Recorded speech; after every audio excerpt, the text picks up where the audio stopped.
My wife went to town when we opened our relationship and kept her legs open. Now that I hit the gym and got in shape, she wants to close it because I've been getting hit on. My wife Ashley, 30F, and I, 28M, have been together for 4 years, married for 3, and open for 2. We both found someone very early on. Ashley was dating a married man in a stable poly relationship, and I got quite close to a grad student at a nearby college. Ashley and I were both high on new relationship energy but managed to share that with each other, and it was so intense and special. After 9 great months, my grad student got a job offer several hours away. Being slightly introverted, I kind of withdrew into my shell and threw myself into the gym to take my mind off things. Less than 2 months after that, Ashley's partner got pregnant, and her relationship started to wind down. I had hoped we could take some time and maybe travel or just spend some romantic time together after both of our breakups, but Ashley's plan was to chase that next new relationship energy rush with someone new.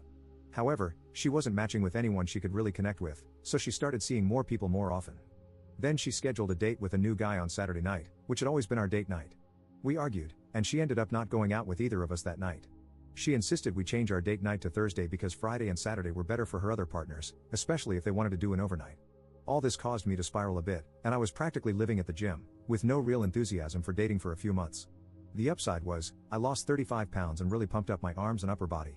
One of my friends, Keith, from the gym talked me into working at one of his clubs on Friday and Saturday as a barback since they were crazy busy. It's a mixed crowd, rainbow friendly, with a big dance floor and a drag show. By the 3rd week, I was bartending, and the MC had made teasing me and grabbing my arms as part of her act. I started getting hit on, which boosted my confidence, and I went from being introverted to the other end of the scale. After about 3 months, I noticed Ashley making snide remarks about my working and staying out all night, as I think she was a bit annoyed or jealous that I was having such a good time.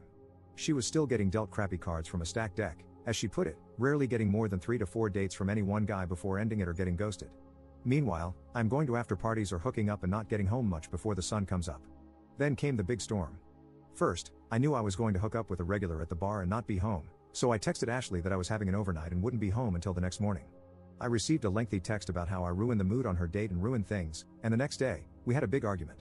Then, Ashley had told me she was doing an overnight on Friday, so after work, I invited a few people to the house. Ashley had a fight with her boyfriend and came home early to find me in the hot tub with 3 women, 2 were lesbians, but the picture didn't reflect that. Later on, Ashley and her date decided they wanted to see the drag show on Saturday. It was a packed house. We had 3 bachelorette parties in the house that were in rare form. I was helping the barback clear empties from the tables, and the MC and one of the other divas were giving me the business, which only egged the bachelorette groups to get handsy as well. As busy as it was, I never saw Ashley, but Keith did and saw her leave in a huff with a bewildered date in tow. The day after she came to the club, Ashley said we needed to close the relationship and work through some issues. We talked about a few of them, mostly me not being available on the weekends and not prioritizing our relationship. I had to remind her that she was the one who prompted us to move our date night from Saturday to Thursday to accommodate her boyfriend's schedules. She brought up how hurt she was when she had a fight with one of her dates and came home early to find me in a hot tub full of women when she needed me to be there for her. I told her that for once, I was getting to enjoy the same freedom she had, and if she was having issues, then maybe she should take a step back and close her side while she got some individual counseling to learn how to deal with her issues. I haven't missed a Thursday date night with her, although she can spend a third of it on her phone with other guys, and that's supposed to be okay. I brought up how she literally sends 30 texts to my one. Last night, she brought it up again, and I said if she wanted to close, we could close, but it would be permanent.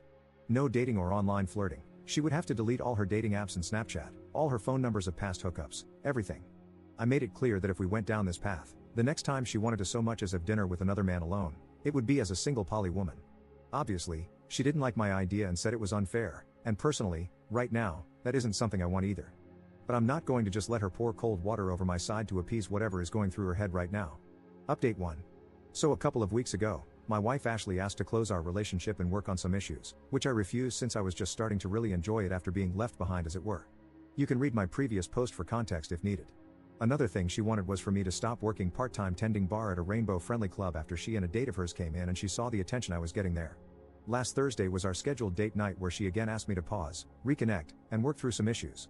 Friday and Saturday nights had lately been the nights I worked at the club while she went out with her other partners and was often gone overnight, leaving me alone for most of the weekend.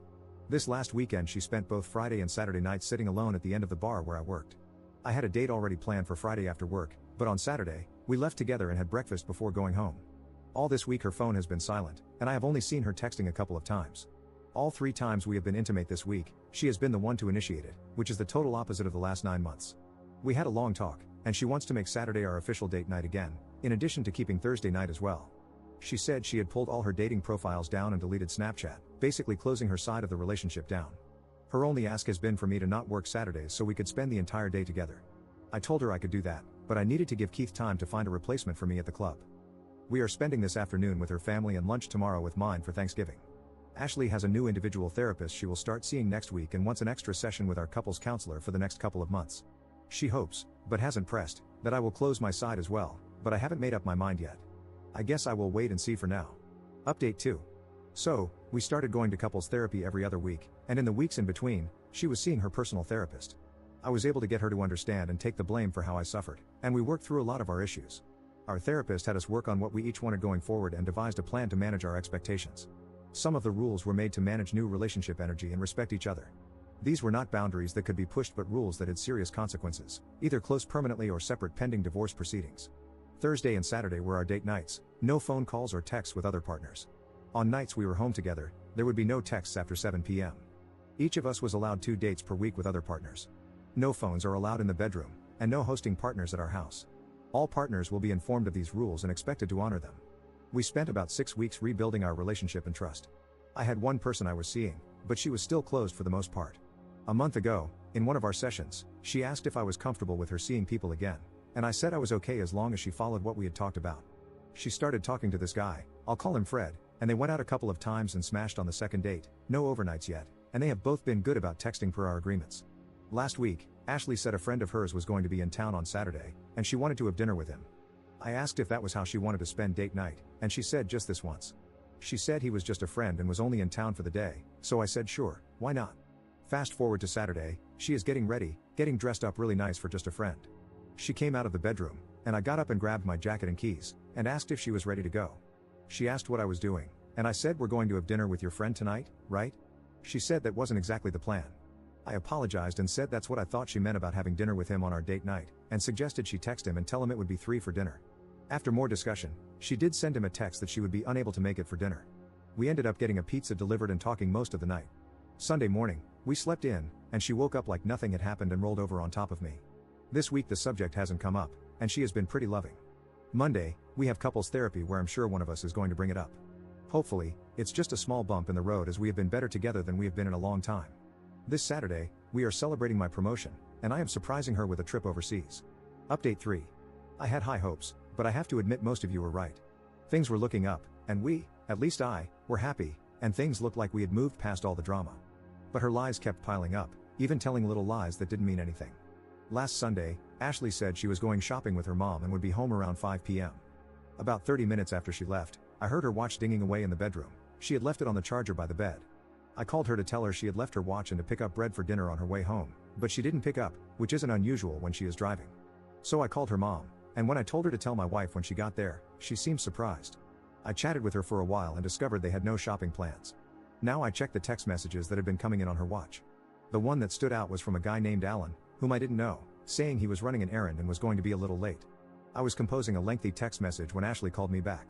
She said her mom had forgotten about the shopping trip.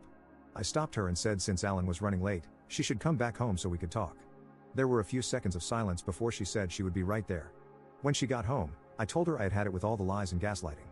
I told her to pack an overnight bag and to just spend the night with Alan as I needed some space to process what I needed to do next. She apologized for lying and said we needed to talk this out now and not let it fester and get any worse. I told her I was going for a ride to clear my head, but it would be better if she wasn't here when I got back. I was gone for a couple of hours, during which she sent several texts. When I got home, she was still there, so I packed a bag and left again without saying much. I got a hotel room and muted my phone.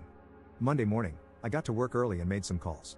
I was able to see an attorney that afternoon to discuss options for a divorce, and I gave him the go-ahead to get started on the paperwork and have her served. I sent Ashley a text asking her to come home straight after work because we needed to have a serious conversation. I was direct and told her I had seen an attorney and started divorce proceedings, that I was done with the lies, and felt this was my only option. She didn't take it well, and all week has been hot and cold, playing every card she is trying to get me to change my mind. I canceled our couples therapy session Wednesday night, useless at this point. Thursday morning, she was served, and the reality set in, and she cried all night. I called Keith and asked him if he had an open spot on Saturday night at the bar and told him what had happened. He was sorry to hear about my marriage but excited to have me working on Saturday nights again. They made a big deal Friday night at the club about it, and I was touched by all the support and love from my bar family. I told Ashley I would help her find an apartment and get her moved ASAP. I talked to my landlord, and he is willing to let me make an offer on the house we have been renting. I want the divorce to be as amicable as possible, but I don't want her in my life anymore. There will be times when our friends bring us into contact, and I don't want it to be weird, but I want to keep her at arm's length. I should have thrown in the towel months ago, and I'm just glad to finally be out from underneath this smothering relationship. It's like 100 doors have been opened up before me for the first time.